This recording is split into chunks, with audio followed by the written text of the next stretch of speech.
नमस्कार छात्रों, आज हम विशेष अध्ययन हेतु कनुप्रिया जो डॉक्टर धर्मवीर भारती जी की रचना है का अध्ययन करेंगे। सबसे पहले हम धर्मवीर भारती जी की प्रमुख कृतियां देखते हैं। गुनाहों का देवता, सूरज का 7वां घोड़ा उपन्यास, 7 गीत वर्ष, ठंडा लोहा, कनुप्रिया कविता संग्रह, मुर्दों का गांव, चांद और टूटे हुए लोग, ऑस्कर वाइल्ड की कहानियां, बंद गली का आखिरी मकान कहानी संग्रह, नदी प्यासी थी एकांकी, अंधायुग, सृष्टि का आखिरी आदमी, काव्य नाटक, सिद्ध साहित्य, साहित्यिक समीक्षा, एक समीक्षा, मानव मूल्य और साहित्य, कहानी अकहानी, पश्यंती निबंध आदि की इनके लेखन की विशेषता देखते हैं। आधुनिक काल के रचनाकारों में डॉक्टर धर्मवीर भारती मूर्धन्य साहित्यकार के रूप में प्रतिष्ठित है। कनुप्रिया आपकी अनोखी और अद्भुत कृति है। डॉक्टर धीरेन्द्र वर्मा के निर्देशन में सिद्ध साहित्य पर शोध प्रबंध, जिसका हिंदी साहित्य अनुसंधान के इतिहास में विशेष स्थान है। टाइम्स ऑफ इंडिया पब्लिकेशन के प्रकाशन, धर्मयुग के वर्षों तक संपादक, आपको पद्मश्री, व्यास सम्मान तथा कई अन्य राष्ट्रीय पुरस्कारों से अलंकृत किया गया है। कि विधा का परिचय देखते हैं। पद्य, नई कविता। कनुप्रिया राधा और कृष्ण के प्रेम और महाभारत की कथा से संबंधित कृति है। कृति में बताया गया है कि प्रेम सर्वोपरि है और युद्ध का उल्लंघन करना निर्थक है।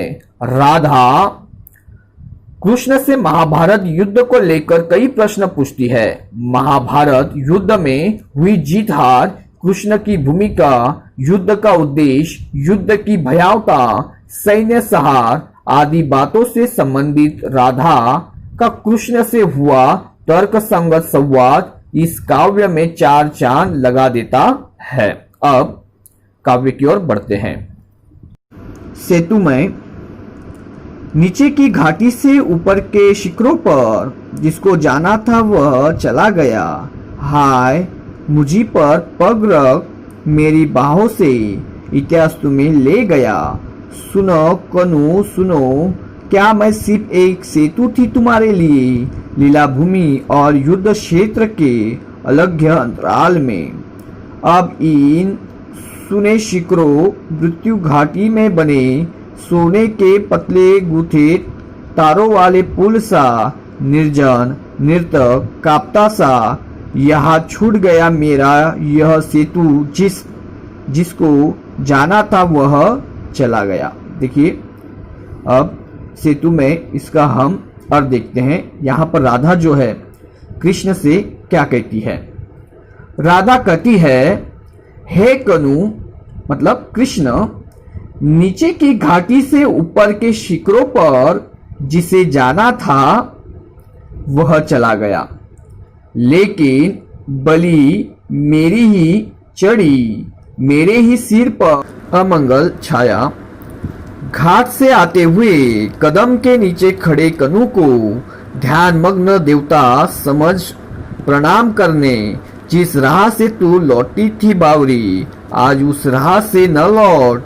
उजड़े हुए कुंज, रौंदी हुई लताएं, आकाश पर छाई हुई धूल, क्या तुझे यह नहीं बता रही कि आज उस राह से कृष्ण की 18 अक्षौणी सेना युद्ध में भाग लेने जा रही है। आज उस पद से अलग हटकर खड़ी हो बावरी, लता कुंज की ओर छिपा ले अपने हाथ प्यार को। आज इस गांव से द्वारका की युद्धोन्मत्त सेनाएं गुजर रही है। मान लिया कि कनु तेरा सर्वाधिक अपना है, मान लिया कि तू उसके रोम रोम से परिचित है, मान लिया कि ये अगणित सैनिक एक एक उसके हैं, पर जान रख कि ये तुझे बिल्कुल नहीं जानती। पद से हट जा बावरी, यह आम्र वृक्ष की डाल उनकी विशेष प्रिय थी। तेरे न आने पर सारी शाम इस पर टिक उन्होंने बंसी में बारंबार तेरा नाम भरकर तुझे टेरा था। आज यह इन पंक्तियों में राधा अपने आप को संबोधित करती हुई कहती है कि अवचेतन मन में बैठी हुई राधा अपने चेतन मन वाली राधा को संबोधित करते हुए कहती है, हे राधा, यमुना के घाट से ऊपर आते समय कदम के पेड़ के नीचे खड़े कनु को देवता समझकर प्रणाम करने के लिए तुम जिस मार्ग से लौटी थी, हे बावरी, आज तुम उस मार्ग से होकर मत लौटना। ये उजड़े हुए कुंज, रौंदी हुई लताएं, आकाश में छाई हुई धूल क्या तुम्हें यह आभास नहीं दे रहे हैं कि आज उस मार्ग से कृष्ण की 18 अक्षोहिणी, अक्षोहिणी मतलब एक अक्षोसेना में 1,09,350 सैनिक, 65,610 घोड़े, 21,870 रथ और इतने ही हाथी होते हैं। सेनाएं युद्ध में भाग लेने जा रही है।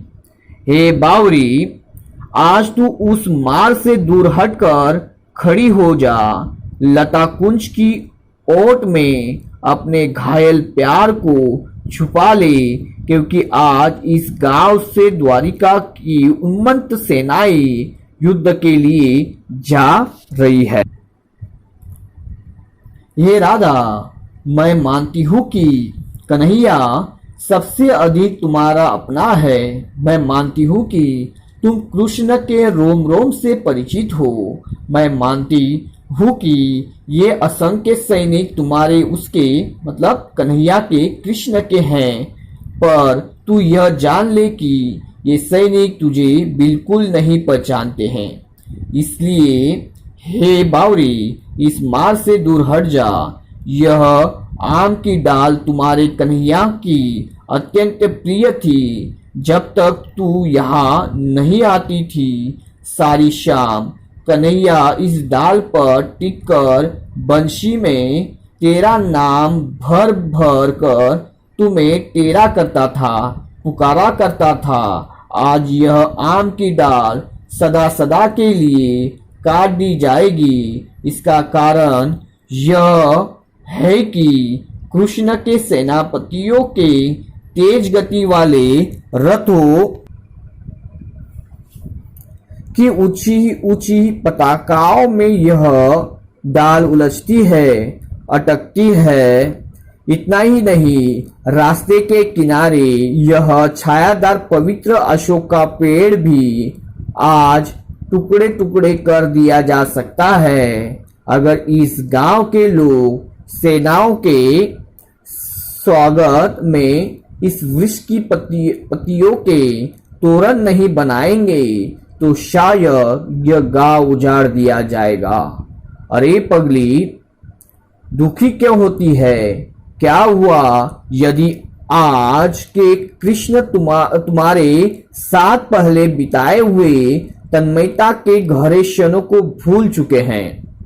हे राधे, तू उदास क्यों होती है कि इस भीड़भाड़ में तुम्हें और तुम्हारे प्यार को पहचानने वाला कोई नहीं है? राधे, तुम्हें तो गर्व होना चाहिए, क्योंकि किसके महान प्रेमी के पास 18 अक्षौहिणी सेना है, केवल तुम्हारे ही प्रेमी के पास है।